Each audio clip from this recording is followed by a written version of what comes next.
The door was slightly ajar. Awkwardly flinging it open, I pranced into the darkened room. Searching around for a light switch, I hear a raspy whisper. Unable to place the demonic-sounding language being spoken, I wet myself and begin to openly weep. Suddenly, the 8mm palace is illuminated by at least 50 heat lamps, and Extasia lay on the floor, obviously drunk. "Extasia!" I shout in a girlishly shrill voice. "It's 10 in the morning!" "Not so loud," Extasia pleaded in a strange accent that sounded almost Mongolian. With no time to react, I confusedly removed my pants and made a pained face. I feel a slight nudge on my head. Turning around, I see that one of the Romanian-built cardboard walls to the apartment had fallen over. As I push the wall back into an upright position, I hear the door slam shut, annoyingly causing the wall to fall over again. I refuse to pick it back up out of protest.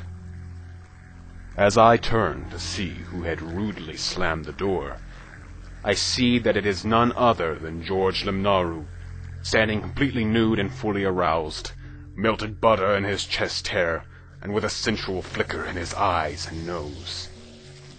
I cautiously glance over to Extasia, who is frozen with fear on the floor, still drunk.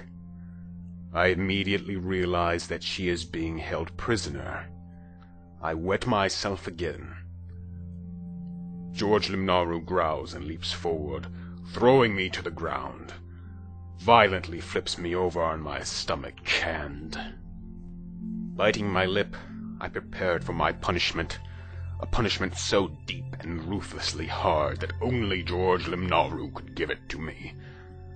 But I felt nothing.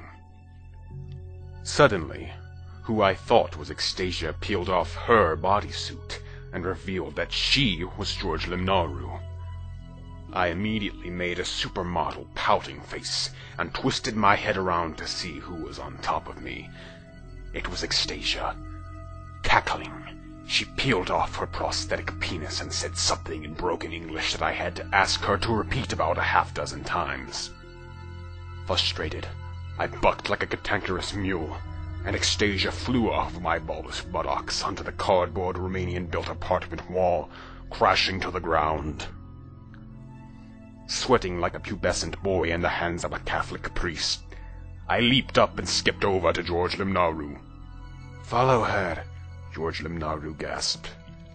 "She has held me captive here for years in Romania. Please revenge my sexy honor, my love." "I will, George Limnaru!" I screamed as loud as I could. With George Limnaru's last dying breath, he sat up, grasped onto my neck with his sweaty sausage fingers, and locked lips with me.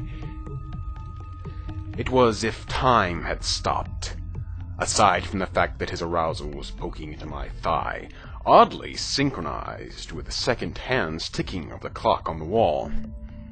I gingerly rubbed the melted butter on his chest hairs while moaning like a Girl Scout. George Limnaru shoved his tongue into my mouth with the passion of a butcher shoving a cutlet of pork loin into a meat grinder to lovingly produce a fine pork sausage. I saw rainbows, stars, sanitary toilet seat covers, and various other romantic visions. I jumped to my feet, amused by my dangling genitalia for much longer than I should have been before pulling up my skivvies.